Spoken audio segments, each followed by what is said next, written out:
હવે પગલું છણિયા 5,000 ના આવે. અમે જોઈન્ટ થયા ને ત્યારે મારો પગાર 262 રૂપિયા હતો ને સોનાનો ભાવ 190 રૂપિયા. અત્યારે તો આ બોલા પગલું છણિયા 5,000 ના. તો કે છે ગોવિંદ સ્વામીનો સ્વર મખમલ જેવો અને મારો અવાજ કંતાન જેવો, આ છણિયા તાપડા આ કોથળાના ઓલા જેવો. તાનસેનની આવી કદરદાની અને નમ્રતાથી ગુસાઈજી પ્રસન્ન થયા. તાનસેને ગોવિંદ સ્વામીને વિનંતી કરી, સ્વામીજી મને તમારી ગાયકી શીખવશો? ગોવિંદ સ્વામીએ કહ્યું, તાનસેનજી વિદ્યા આપવાથી વધે છે, પણ એક મુશ્કેલી છે, તમે અન્ય ધર્મના ઉપાસક છો, અન્ય ગુરુના સેવક હશો. મારો એક નિયમ છે કે હું મારા ગુરુદેવ શ્રી ગુસાઈજીના સેવક સિવાય બીજા સાથે વાત પણ નથી કરતો, તો તમને શીખવું કેવી રીતે? તાનસેને શ્રી ગુસાઈજીને વિનંતી કરી, કૃપાનાથ મને સેવક કરો. શ્રી ગુસાઈજીએ તાનસેનને નામ મંત્ર આપી શરણે લીધા. તાનસેને પોતાની બક્ષિસમાં મળેલા 500 રૂપિયામાં બીજા 500 રૂપિયા ઉમેરી 1,000 પોતાના ગુરુદેવને ભેટ કરી. કોણ ગુરુદેવ? ગુસાઈજી. તાનસેને હવે ગોવિંદ સ્વામીને વિનંતી કરી, હવે આપની ત્રેક તૂટશે નહીં, હું સેવક થઈ ગયો, માટે મને કૃપા કરી આપની પાસે રાખો અને કીર્તન શીખો. ગોવિંદ સ્વામીએ તાનસેનને પોતાની સાથે રાખ્યા, તેમને સ્વમાર્ગીય કીર્તન પદ્ધતિ શીખવી, સાથે સાથે પુષ્ટિ ભક્તિનો રંગ પણ લગાડ્યો. પારસવણીના સ્પર્શથી લોખંડ સોનું બને તેના જેવું થયું. શ્રી ગુસાઈજીએ પ્રસન્ન થઈ શ્રીનાથજીની સન્મુખ કીર્તન કરવાની આજ્ઞા આપી. હવે ક્યારેક તાનસેનને પણ શ્રી ગુસાઈજી અને શ્રી ગોવિંદ સ્વામીની કૃપાથી ભગવત લીલાનો અનુભવ થવા લાગ્યો. તાનસેન નવી નવી પદરચનાઓ કરી શ્રીનાથજીની સન્મુખ પ્રેમથી ગાવા લાગ્યા.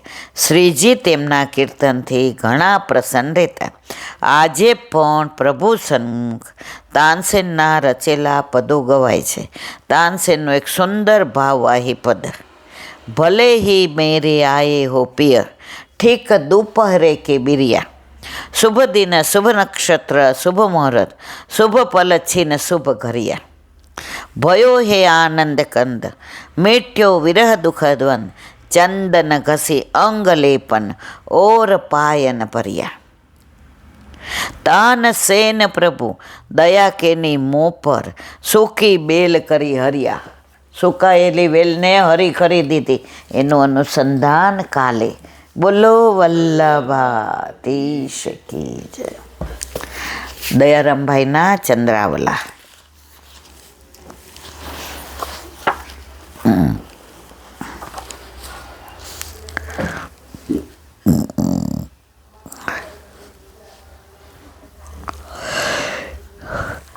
શિક્ષાપત્ર શ્લોક 6. તદિયા દુર્લભા શૈત્યસુ ભાગવત શ્રી ભાગવત સેવનમ અથવા દૈન્ય ભાવેન સ્મર્તવ્યમ સતતમ હરે. ઉત્તમ ભગવદીયનો સંગ ન મળે તો શ્રીમદ ભાગવત સુબોધિનીજીનું સેવન કરવું, તેમજ મહાપ્રભુજીના વચન ઉપર વિશ્વાસ રાખવો. અભ્યાસ ન હોય તો કેવળ ભગવત નામનું સ્મરણ કરવું, દિનતા રાખવી, શરણ મંત્ર એટલે કે શ્રી કૃષ્ણ શરણમમાં નો ઉચ્ચાર કરવો, સ્મરણ ચિંતન કરવું, જે બધા વેદશાસ્ત્રોના સારરૂપ છે. તત્વ આ જ સમજાય છે કે પ્રભુનું શરણ સ્વીકારી ભક્તિ કરવી. તમે બ્રહ્મ સંબંધ ન લ્યો ત્યાં સુધી તમે ગમે એટલું કરો, પણ ઘી વિનાની રોટલી.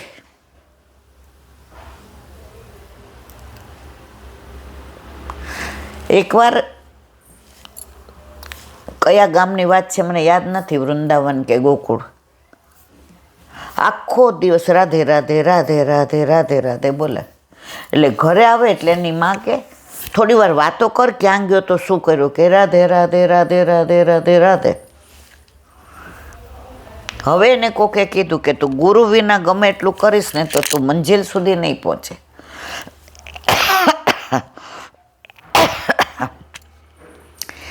એટલે એણે કીધું કે હું કોને ગુરુ કરું, એટલે ઓલાએ કીધું આને કર, એટલે ગુરુ કર્યા. ઘરે આવ્યા તો રાધે રાધે રાધે રાધે રાધે રાધે. એ કે તારો રણકો ફરી ગયો, રોજ રાધે રાધે બોલતો હતો ને આજે બોલસ એમાં ફેર છે, શું થયું? એ કે રોજ દેહથી બોલતો હતો, આજે આત્માથી બોલો છે. આજે ગુરુદેવ મળી ગયા તો આત્માને ઓળખાયો.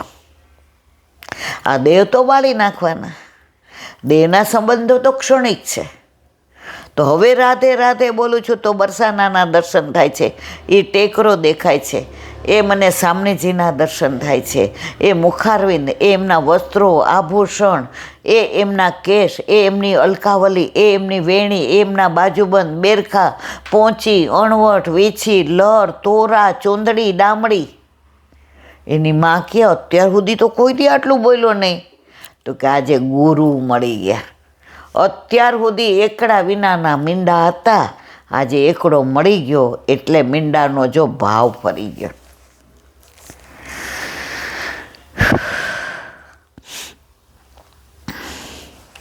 તત્વ આ જ સમજાય છે કે પ્રભુનું શરણ સ્વીકારી ભક્તિ કરવી. શિક્ષાપત્ર 29 શ્લોક 2. સત્સંગ કૃષ્ણ સ્મરણ શરણમતી સાધનૈ તદભાવે કૃતિ સર્વાયતો વયશ્ચર્યમેતિ. પુષ્ટિ માર્ગીય વૈષ્ણવનો સંગ, શ્રી કૃષ્ણના સ્વરૂપનું સ્મરણ, આ બંને સાધન કરી શરણ ભાવના રાખી બુદ્ધિની રક્ષા કરવી. સત્સંગથી જ ભાવની વૃદ્ધિ થાય છે. તેમજ ભાવ વિના બધું ક્રિયા બની જાય છે, વ્યર્થ થાય છે. આ કલિકાલે બધાની બુદ્ધિનો નાશ કર્યો છે. તેનાથી ફક્ત ભગવદ્ ભક્ત જ બચી શકે છે. કોટી સાધન હોય પરંતુ સત્સંગ ન હોય તો એ ક્રિયારૂપ બની જાય. ઘણાય નહીં, અમે ઈલાબેન પેલું કયું પલનું, સાગનું પલનું કરાવ્યું, પછી આપણને બતાવે એ કે આ રિયલ ડાયમંડનું કર્ણફૂલ લાવ્યા, બુટ્ટી બનાવી. તમારે બધાને પ્રદર્શન કેમ કરવું છે? તમારી મહત્તા વધે એટલે. તમારા દીકરા માટે સોનાનો 3 તોલાનો અછોડો કરાવો, ગામને બતાવવા જાઓ છો કે મેં આમને બર્થડેની ગિફ્ટ આપી. તો ઠાકોરજીમ શું કામ બ્રધર? તમને ભાવ નથી ને એટલે ભાંજગડ કરો છો, ક્રિયા કરો છો. ક્રિયાનું કોઈ મહત્ત્વ નથી. પ્રગટ કરે રસ જાય. આપણા ઠાકોરજીને આપણે શું કરીએ છીએ કોઈને કહેવાની જરૂર નથી. કોટી સાધન હોય પરંતુ સત્સંગ ન હોય તો ક્રિયારૂપ બને છે. સત્સંગથી જ પુષ્ટિ ફળ પ્રાપ્ત થાય છે. માટે કવિશ્રી કહે છે કે સેવો શ્રી કૃષ્ણ કૃપાળ. 56માં ચંદ્રાવલાના વિરામ આપીએ. કાલે આવશે 57નું. હરિજન તે હરિરૂપ છે, તેને મૂર્ખની જ સમજાણે. જેમ શશી સાગરમાં હતો, માન્યો મીન તે મીન પ્રમાણે. મીન પ્રમાણે થયો નહીં સોમ, મકર રહ્યું ભૌમને તે વસ્યો હોમ. તેમ વૈષ્ણવ વૈકુંઠે જાશે, અધમ તે અહીંના અહીં અથડાશે. સેવો શ્રી કૃષ્ણ કૃપાળ.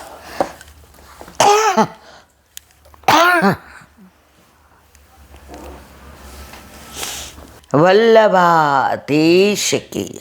સુબોધીની ચૂનું પાન. વલ્લભ કરાવે તો થાય અને સ્પર્શ કરવો આપણા બસની બાસ નથી.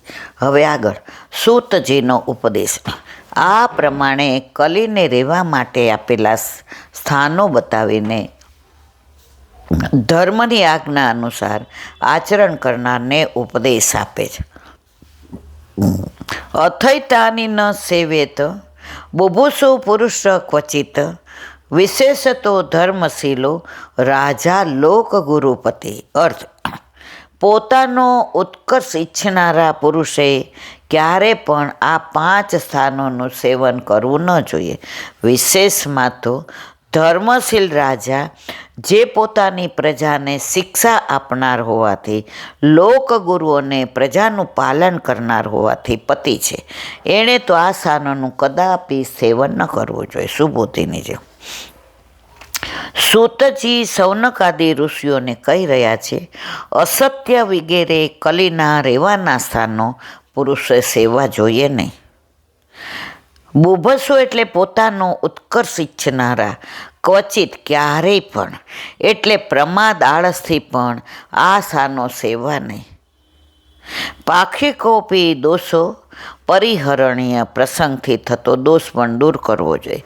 એટલે માત્ર પદાર્થના આગ્રહથી સેવન કરવું નહીં. માત્ર પદાર્થનું સ્વરૂપ ઉપરથી જોઈ એના સ્વરૂપનો વિચાર કર્યા વિના એનું સેવન કરવામાં આવે તો કલીના સ્થાનનું સેવન થવાનો પણ સંભવ છે. માટે આ 5 કલીના સ્થાન હોવાથી શંકાથી તજ્યા, નહીં તો મહા અનર્થ થાય. અત્યારે કળીગાળ કેવો આપણે બધા અનુભવ કરીએ છીએ. દારૂ, જુગાર, સ્ત્રીઓ, બીજા શબ્દો ના વપરાય. નહીતર આજે ભારતમાં આ બધું હોય. નોનવેજ, અરે ભૂલમાંય ક્યાંય અમે તો નાના હતા ને ઓલા ઈંડાની વાત કોકે કરી હોય ને તો બામ એવી અમારી સામે આંખે કાઢતી હતી, અમને બરાબર યાદ છે. અને ક્યાંય આપણા હિન્દુના એરિયામાં તો આ બધું જોવા નહોતું મળતું. પણ કલિકાલે તો હવે ધીમે ધીમે પોતાનો એટલો પગ પેરેસારો કર્યો, પણ જ્યાં કલનું સ્થાન ન હોવાનો નિશ્ચય થાય ત્યાં વિધિ કે નિષેધ નથી. રાજાના માટે આ બધી પરિસ્થિતિ સંભવિત હોવાથી ધર્મશીલો ધર્મનો આચરનાર છે, કારણ કે તે અધર્મનો વિરોધી છે. તે લોકગુરુ એટલે કે પ્રજાને શિક્ષા આપનાર છે. ઉપદેશ કરતા શિષ્યો તેનો આચાર શીખે છે. પતિ એટલે પાલન કરનાર. માટે રાજાએ અધર્માસ્થાનોનું સેવન ન કરવું, કારણ કે પ્રજા રાજાના ગુણોવાળી થાય છે. આ પ્રમાણે કલીને તેના સ્થાનોમાં વિદાય કરી રાજાએ જે કર્યું તે કહે છે, વૃષસ્ય નષ્ટામ શ્રીનમ પાદાન તપસોચમ દયામિતિ પ્રતિસંદદ આસ્ય મહિષ્યમ સમદ્રુત. અર્થ, ધર્મ ગુમાવેલા તપ, શૌચ અને દયા એ 3 પગો સાંધ્યા અને પૃથ્વીને પણ સમૃદ્ધ કરી સાંત્વન આપ્યું. સુબોધિની કાલે ધર્મના જે 3 ચરણ ગુમાવ્યા હતા તેને ફરીથી જોડ્યા. સંદત સમ્યક સંધાન, સારી રીતે સાંધ્યા, એટલે કે 4 ધર્મોના સારી રીતે પ્રચાર કર્યો એવો અર્થ છે. આશ્વાસ્ય પદથી કહે છે કે પૃથ્વીને સાંત્વના આપી. કેવી રીતે સાંત્વના આપી? તો કહે છે, સમદ્દુર્યત પૃથ્વીની 3 પ્રકારે સારી રીતે સમૃદ્ધ કરી. એક તો સર્વ સ્થળે ભક્તિ માર્ગનો પ્રચાર કર્યો. બીજું, ખેતીવાડી વગેરેનો વિકાસ કર્યો. અને ત્રીજું, પાખંડ ધર્મનો નાશ કર્યો. અને એટલે ધર્મને પણ સમૃદ્ધ કર્યો. આ કથાનો પ્રસંગ ચાલી રહ્યો છે ત્યારે પરીક્ષિત દિગ્ગવંત થયેલા છે, પણ એમની કીર્તિ અને પ્રભાવ તો આજે પણ એટલો જ છે. એટલે સૂતજી આ કથા સૌનકાદી ઋષિઓને કહે છે ત્યારે રાજા પરીક્ષિત વિદ્યમાન હોય એવી રીતે કહે છે, અથવા વર્તમાન સામીપ્યે વર્તમાનવતી, વર્તમાન કાળની નજીકનું હોય તે વર્તમાનની માફક જ કહેવાય.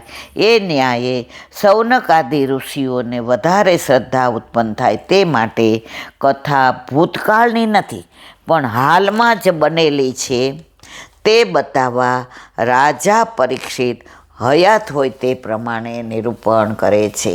બોલો વલ્લભા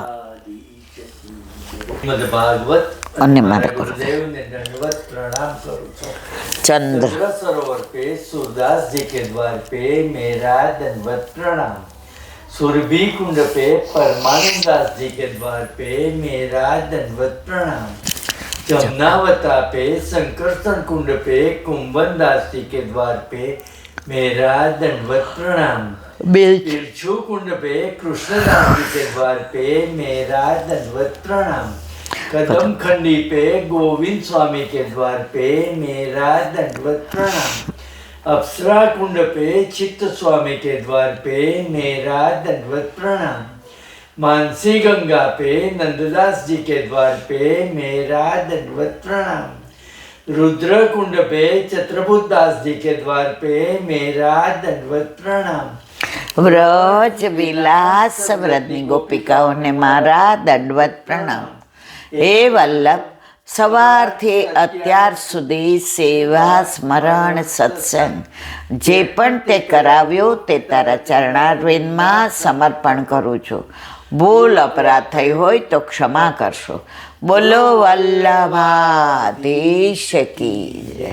શ્રી પ્રભુ કરુણા સાગર જગત ઉજાગર ગાઈએ. શ્રી વલ્લભ કે ચરણ કમલ કે શ્રી વલ્લભ કે ચરણ કમલ કે ભલે ભલે ભલે ભલે જાઈએ. શ્રી વલ્લભ ગુણ ગાઈએ.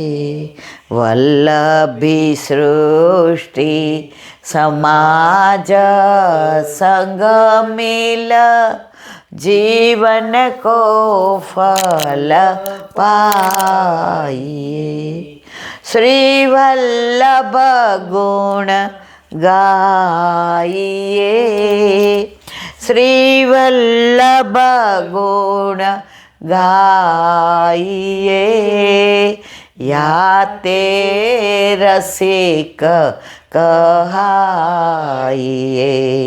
श्री वल्लभ प्रभु करुणा सागर जगत उजागर जगत उजागर जगत उजागर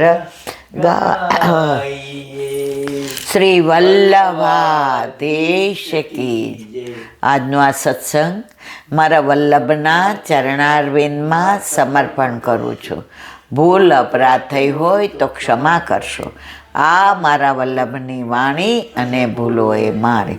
બોલો વલ્લભાધીશ કી જય. વસંત વિહારી લાલ કી જય. બધાય વૈષ્ણવને જાજા કરીને જય શ્રી કૃષ્ણ. વસંત પંચમીની સર્વે વૈષ્ણવને ખૂબ ખૂબ વધાય, ખૂબ ખૂબ વધાય, ખૂબ ખૂબ વધાય.